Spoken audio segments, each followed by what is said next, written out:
ఓం నమో వెంకటేశాయ. నా పేరు కొత్త విజయరాజలక్ష్మి. నేను ద్వారకా తిరుమల బోర్డు మెంబర్ని. నిజంగా ఇవాళ చాలా సంతోషంగా ఉంది. ఈ సంతోషాన్ని మీ అందరితో షేర్ చేసుకోవడానికి మీ ముందుకు రావడం జరిగింది. ఇవాళ మా పార్టీ అధినాయకుడు జగన్మోహన్ రెడ్డి గారు, మా పార్టీ స్లోగనే మాటిస్తే మడమ తిప్పని పార్టీ అని. మరి మా నాయకుడు మాట ఇచ్చాడంటే మడమ తిప్పడు. అలాగే మా పార్టీలో ఉన్న మా నాయకులందరూ కూడా మా అధినాయకుడు జగన్మోహన్ రెడ్డి గారు ఏది చెప్తే అది చేసుకుంటూ వెళ్తారు. మరి ఇవాళ మా రాజమహేంద్రవరానికి మేము చెప్పుకోవడానికి మా అందరికీ కూడా ఒక చక్కటి యువ నాయకుడిని ఎంపీ మార్గాని భరతరామ్ గారిని అందించిన జగన్మోహన్ రెడ్డి గారికి ముందుగా నమస్కారాలు తెలియజేస్తున్నాను. నిజంగా రాజకీయాలకి కొత్త, ఈయనేం చేస్తాడులే అని విమర్శించిన ప్రతి ఒక్కళ్ళకి కూడా సమాధానం చెప్పే విధంగా చెంపపెట్టు కింద ఇవాళ మా నాయకుడు అంతే శరవేగంతో దూసుకొస్తూ మార్గాని భరత్ గారు ఏ పని చేసినా మా అధినాయకుడు జగన్మోహన్ రెడ్డి గారు బాటలోనే నడుస్తూ మాట ఇస్తే మడమ తిప్పను, చెప్పాడంటే చేస్తాడంతే అన్నట్టుగా ఇవాళ రాజమహేంద్రవరంలో 25,000 ఇళ్ల పట్టాలు, అంటే గతంలో రాజమహేంద్రవరానికి 40,000 మంది అక్క చెల్లెళ్ళకి ఇళ్ల పట్టాలు శాంక్షన్ అవడం అనేది మనందరికీ తెలిసిన విషయమే. కానీ అందులో 14,000 మాత్రమే మేమందరికీ ఇళ్ల స్థలాలు ఇవ్వడం జరిగింది. రిమైనింగ్ ఏదైతే 25,000 మంది అక్క చెల్లెమ్మలు ఉన్నారో వాళ్ళందరికీ ఇవ్వలేకపోవడం, అది మేమందరం కూడా కొంత బాధపడ్డాము. దానికి కారకులు కూడా మన రాజమహేంద్రవరంలో ఉన్న ఎమ్మెల్యే అభ్యర్థి అయిన భవానీ గారు, ఆదిరెడ్డి భవానీ గారితోటి చంద్రబాబు నాయుడు గారు కేసులు వేయించి ఏ స్థలాలు అయితే ఉన్నాయో వాటన్నిటి మీద కూడా కోర్టుల్లో స్టేలు తెచ్చుకుని వాటిని ఆఫ్ చేయడం జరిగింది. మరి ఈ ఏదైతే ఆలస్యం ఉందో, ఒక పక్కన ఎలక్షన్ దగ్గరకు వస్తుంది. మరి మా నాయకుడు ఎవరైతే ఎమ్మెల్యే అభ్యర్థి అయిన ఎంపీ మార్గాని భరతరామ్ గారు, మా నాయకుడు ఇవాళ మాటిస్తే మడమ తిప్పని అన్నట్టుగానే ఆనాడు అక్క చెల్లెమ్మలతోటి ఎప్పుడైతే నేను మీకు అందరికీ ఇళ్ల పట్టాలు ఇస్తానో మళ్ళీ ఆ రోజు మీ దగ్గరకు వచ్చి నేను ఓట్లు అడగడం జరుగుతుందని చెప్పడం జరిగింది.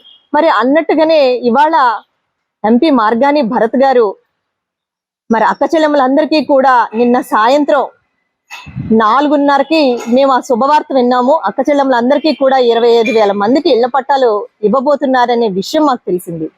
మరి అన్నదే తడువుగా నిన్న రాత్రి 6:30-7 గంటలకు ఆ సమయంలో సుబ్రహ్మణ్య మైదానంలో నిజంగా అది ఒక ఎలా ఉందంటే కోలాహలంతో ఆడపడుచులు అందరూ కూడా ముక్తఖండంతో జై జగన్ జై భరత్ అని అంటూ ప్రతి ఒక్కళ్ళు కూడా తమ ఆనందాన్ని వ్యక్తపరిచారు. ఎందుకంటే సొంతిల్లు అనేది ప్రతి ఒక్కళ్ళకి కూడా అది కళ. మరి అటువంటి కళ నెరవేరబోతున్న సమయంలో అందరూ కూడా చాలా ఆనందంగా ఉన్నారండి. మరి ఇవాళ మా మార్గాని భరత్ గారు ఆ కళని సాకారం చేసి ప్రతి ఆడబడుచుకి కూడా నిన్న ఇళ్ల పట్టాలు ఇవ్వడం జరిగింది. మరి అది నిజంగా మాట ఇస్తే మడమ తిప్పను అన్నట్టుగానే మా నాయకుడు చేయడం కూడా మేము అందరం కూడా చాలా సంతోషించాము. ఈ సందర్భంలో నేను ఒక మాట మీ అందరితో షేర్ చేసుకోవాలనుకుంటున్నాను. ఒక 4 రోజుల క్రితం గీతాంజలి అనే ఒక ఆడపడుచు, ఒక అక్క, తను ఇలాగే ఇళ్ల పట్టాలు అందుకుని ఎంతో సంతోషంగా తన సంతోషాన్ని మీడియా ముందు వ్యక్తపరిచిందండి. అది ఆమె చేసింది తప్ప? ఒక పేదవాడికి ఇల్లు వస్తే వాళ్ళు ఎంత ఆనందంగా ఉంటారనేది ఆమె మాటల్లో, ఆమె ఎక్స్ప్లెయిన్ చేసే విధానంలోనే తెలుస్తోంది ఆమె ఎంత ఆనందపడిందా అనేది. దాన్ని కూడా ఈ తెలుగుదేశం సోషల్ మీడియా వారు ఆమెని ట్రోల్ చేసిన విధానం ఏ విధంగా ఉందంటే నిజంగా ఆ కుటుంబానికి ఆ తల్లిని దూరం చేసింది. 2 చిన్నారులకి తల్లి లేకుండా చేయడం జరిగింది. అంటే మీ యొక్క అకృత్యాలకి మీరు ఏదైతే ఆకతాయితనంగా, అంటే ఒకళ్ళ మీద నింద వేయడం అనేది చాలా ఈజీ మీకు, కానీ దాన్ని తీసుకునే విధానంలో ప్రతి ఒక్కళ్ళు కూడా చాలా సెన్సిటివ్ గా ఉంటారు, మహిళలు ముఖ్యంగా అనే ఆలోచన కూడా లేకుండా మీరు ఒక మహిళని హత్య చేశారు. ఆమె ఆత్మహత్య చేసుకోలేదు. మీరు అందరూ కలిసి, సోషల్ మీడియా వాళ్ళంతా కలిసి, తెలుగుదేశం వాళ్ళు ఎవరైతే ఉన్నారో ఈ ఐటీడీపీ వాళ్ళంతా కలిసి ఆమెని లిటరల్లీ హత్య చేశారు. దానికి ఇవాళ మీరు ఎంత చెప్పినా కూడా తిరిగి ఆ సోదరిని మనం తీసుకురాలేం. అయితే ఇలా ఎంతో మంది అక్క చెల్లెములందరూ కూడా జగన్ గారి ప్రభుత్వం వచ్చాక ఇది కదా పాలన అంటే అని చాలా మంది సంతోషంగా ఉన్నారు. నిజంగా చంద్రబాబు నాయుడు గారికి నాకు తెలిసి అసలు పరిపాలన అంటే ప్రజల్ని ఏ విధంగా పాలించాలి, అసలు గవర్నమెంట్ ఏ విధంగా నడిపించాలనేది కూడా ఆయనకు తెలియదు. ఆయనకు తెలుసున్నది ఒక్కటే, వెన్నుపోటు ఎలా పొడవాలి, ఎక్కడైతే కబ్జాలు ఉన్నాయో వాటిని ఏ విధంగా కబ్జా చేసుకుని అతని ఆస్తులను పెంచుకోవాలి, లేదంటే ఒక బిజినెస్ ఏ విధంగా చెయ్యొచ్చు అనే దాని మీద ఆయన ఆలోచన ఉంటుంది తప్ప ప్రజలను పట్టించుకోవాలి, ప్రజల్ని ఏ విధంగా చూడాలి అనేది ఆయనకు తెలియదు. నిజంగా ఇవాళ మేనిఫెస్టో అంటే ఒక భగవద్గీత, ఒక బైబిల్, ఒక ఖురాన్ లాగా మా అధినాయకుడు దానికి ఒక సముచిత స్థానాన్ని ఇచ్చి ఏదైతే మనము సంక్షేమాలు ఇస్తున్నామో వాటన్నిటినీ కూడా చక్కగా ఒక మేనిఫెస్టో రూపంలో పొందుపరిచి ఇవాళ 99.9% వాటన్నిటినీ కూడా మేము నెరవేర్చి మళ్ళీ ప్రజల్లోకి నేను కనుక నీకు కనుక మంచి చేస్తే తల్లి నన్ను మళ్ళీ ఆశీర్వదించని అడిగే నాయకుడు ఎవరున్నారండి? మా జగన్మోహన్ రెడ్డి గారు తప్ప. అది కదా నాయకత్వ లక్షణాలు, అది కదా లీడర్షిప్ క్వాలిటీస్, అది కదా ప్రభుత్వం పరిపాలన చేసే విధానము. మరి అది జగన్మోహన్ రెడ్డి గారిని చూసి ఇంకా కూడా నేర్చుకునే స్థితిలోనే ఉన్నాడా చంద్రబాబు నాయుడు? మరి ఆయనకి 40 ఏళ్ళ ఇండస్ట్రీ అంటున్నాడు, ఆయన 14 ఏళ్ళు పరిపాలించానంటున్నారు. మరి ఏం నేర్చుకున్నారు ఆయన?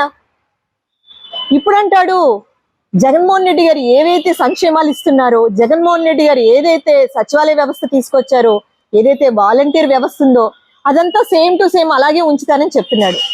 చాలా హాస్యాస్పదంగా ఉంది. అంటే నీకంటూ సొంత ఆలోచన లేదా, మీకంటూ ఒక సొంత నిర్ణయాలు లేవన్నమాట ఎప్పటి వరకు కూడా, అన్ని కాపీ పేస్ట్. అలాంటప్పుడు మీరు ప్రజలకి ఏం న్యాయం చేయగలరు? మళ్ళీ వచ్చి మాట్లాడతారా? మేకపోతూ గాంభీర్యంతో ప్రజల్ని మళ్ళీ మోసం చేయడానికి ఒక్క మంచి మాట రాదే మీ నోట్లోంచి కానీ, మీ నాయకుల నోట్లోంచి కానీ. ఎంతసేపు జగన్మోహన్ రెడ్డి గారిని దూషిద్దామా, లేదంటే ఇక్కడ లోకల్ లీడర్స్ ఎవరైతే ఉన్నారో వారు మా ఎమ్మెల్యే అభ్యర్థి అయిన భరతరామ్ గారిని దూషించడానికే ట్రై చేస్తారు తప్ప మనం ప్రజలకు ఏం చేద్దాం, ఏం చెయ్యబోతున్నాం అని చెప్పే ఒక్క ఆలోచన, ఒక మంచి క్వాలిటీ కూడా మీలో లేదండి. మరి ప్రజలు ఇవాళ ఏమి అమాయకులు కాదు. ప్రజలు కూడా ఆలోచన పరులు. చాలా చక్కగా వాళ్ళకంటూ ఒక సొంత ఆలోచన ఆల్రెడీ వచ్చేసింది. ఎందుకంటే ప్రజలు కోరుకునేది కూడా డెవలప్మెంట్ కోరుకుంటున్నారు, ప్రజలు కోరుకునేది కూడా సంక్షేమాన్ని కూడా ఆశిస్తున్నారు. మరి ఇవాళ మా రాజమహేంద్రవరంలో చెప్పుకోవాలి అంటే సంక్షేమము, అభివృద్ధి రెండూ కూడా ఈక్వల్ గా ఇవాళ జరుగుతోంది అంటే అది మా మార్గాని భరతరామ్ గారి వల్లే. నేను రాష్ట్రం అంతా గురించి నేను మాట్లాడను, మా రాజమహేంద్రవరంలో ఎమ్మెల్యే అభ్యర్థి అయిన మా మార్గాని భరతరామ్ గారి గురించి నేను చెప్తాను. ఆయన డే 1 నుంచి ఎప్పుడైతే ఆయన ఎంపీగా భరత్ అనే నేను అంటూ ప్రమాణ స్వీకారం చేశారో ఆనాడు నుంచి ఈనాడు వరకు కూడా, మళ్ళీ ఎలక్షన్స్ వస్తున్నాయి, ఈ 4.5 ఏళ్ళు కూడా ఆయన ప్రతిరోజు కూడా ప్రజలతో మమేకమై ఉన్నారు. ప్రతిరోజు ప్రజల కష్టాలు తెలుసుకున్నారు. ప్రతిరోజు కూడా ఏదైతే డెవలప్మెంట్ పార్ట్ లో ఈ ప్రాంతాన్ని ఎలా డెవలప్ చేయొచ్చు, ఈ ప్రాంతాన్ని ఏ విధంగా అభివృద్ధి చేయాలి, ఈ పార్కులను ఎలా నిర్మించాలి, అలాగే ఫ్లైఓవర్లను ఎలా తీసుకురావాలి, అలాగే ఒక రైల్వే స్టేషన్ నిర్మాణం ఏ విధంగా చేస్తే బాగుంటుంది ఆధునీకరణంగా, అలాగే ఒక ఎయిర్పోర్ట్ లో నిర్మాణం కొత్తగా తీసుకురావాలి, అక్కడ కూడా టెర్మినల్ బిల్డింగ్స్ తీసుకొస్తే చక్కగా మనకి మంచి అభివృద్ధి జరుగుతుందని చెప్పి ఇంతటి ఉన్నత ఆలోచన చేశారే తప్ప ఎప్పుడు మీలాగా మిమ్మల్ని కామెంట్స్ చేస్తూ లేకపోతే పరనింద చేస్తూ ఎప్పుడు ఆయన గడపలే. మనం టైంని వేస్ట్ చేసుకున్నాం. మీరు ప్రతిరోజు కూడా మా మార్గాని భరత్ గారిని ఏ విధంగా దూషించాలా అని మీరు ఆలోచన చేస్తూ ఉన్నారు కాబట్టి ఇవాళ మీరు చేయడానికి ఏమీ లేకుండా చివరికి టైం కూడా అయిపోయింది.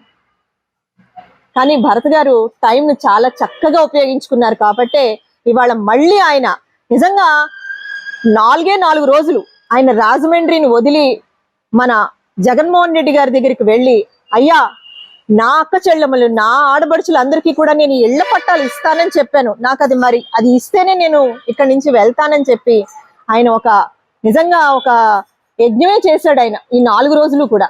చేసి ఆయన మనసు గెలుచుకుని నిజంగా నిన్న సాయంత్రం 4:30 కల్లా శుభవార్త డబ్బులు ట్రాన్స్ఫర్ అవడం, ప్రజలకి ఎవరికైతే హామీ పత్రాలు ఇవ్వడం జరిగిందో వాళ్ళందరికీ కూడా ఇళ్ల పట్టాలు వాళ్ళకి రిజిస్ట్రేషన్ చేయడానికి అన్ని జరగడం మాకు తెలిసిందో. నిజంగా ఈయన ఒక అనుకుంటే చేసేస్తాడనమాట. అంటే మనసులో మంచి సంకల్పం ఉండాలి, ప్రజల మీద నిజంగా రియల్ గా ప్రేమ ఉండాలి, పాలన పట్ల మంచి ఆలోచన కలిగి ఉండాలి. ఇవన్నీ ఉన్నాయి కాబట్టి ఇవాళ నవ యువకుడైన, రాజకీయాలకు కొత్త అయినా ప్రతిరోజు కూడా, అంటే రాజకీయాల్లో హత్యలుండో ఆత్మహత్యలే అంటారు, అలాగా ప్రతిరోజు కూడా ఆయన ఎంతమంది ఎలాంటి ట్రోల్స్ చేసినా ఏం చేసినా కూడా వాటన్నిటినీ కూడా దృష్టి పెట్టకుండా వాటి మీద నా పని ఏంటి, నేను ఏం చేయగలను, నేను ప్రజలకు ఏ విధంగా రీచ్ కాగలను, వాళ్ళకి ఇంకా నా వల్ల ఏం మంచి జరుగుతుంది అనే ఆలోచన చేసి ఇవాళ ఇంతమంది మనుషుల యొక్క ప్రేమని ఆయన చోరగొనడం జరిగింది. నిజంగా నిన్న రాత్రి చాలా మంది అక్క చెల్లెమ్మలతో మేము మాట్లాడుతూ ఉంటే వాళ్ళందరి కళ్ళల్లో ఆనందం చూస్తే ఎవరికి ఉండదండి సొంత ఇల్లు కళ అనేది. 6 లక్షల రూపాయలు విలువ చేసే ఆస్తి ప్రతి అక్కకి ప్రతి చెల్లికి కూడా ఈయన ఎంతో ప్రేమగా అందిస్తుంటే వాళ్ళ కళ్ళల్లో ఆనందం చూసి మేము నిజంగా చాలా గర్వపడ్డాం. అంటే ఇంతమంది ప్రేమని, ఇంతమంది ఆశీర్వచనాన్ని నిజంగా భరత్ గారు నిన్న అందుకోవడం జరిగింది. నిజంగా ఖచ్చితంగా రానున్న రోజుల్లో మళ్ళీ ఈయన ఎమ్మెల్యేగా మన రాజమహేంద్రవరానికి వచ్చారంటే నిజంగా అభివృద్ధి పదంలో రాజమండ్రి ఇంకాస్త ముందుకు దూసుకుపోతుందండి. ఆల్రెడీ మన ఆధ్యాత్మికంగా రాజమహేంద్రవరం అంటేనే ఒక ఆధ్యాత్మిక నగరం అని మనకు తెలుసు. ప్రపంచ పటంలో కూడా రాజమహేంద్రవరానికి ఒక మంచి స్థానాన్ని ఇవ్వాలనే ఆయన సంకల్పం నిజంగా నెరవేరాలని ఇవాళ మనస్ఫూర్తిగా కోరుకుంటున్నాం.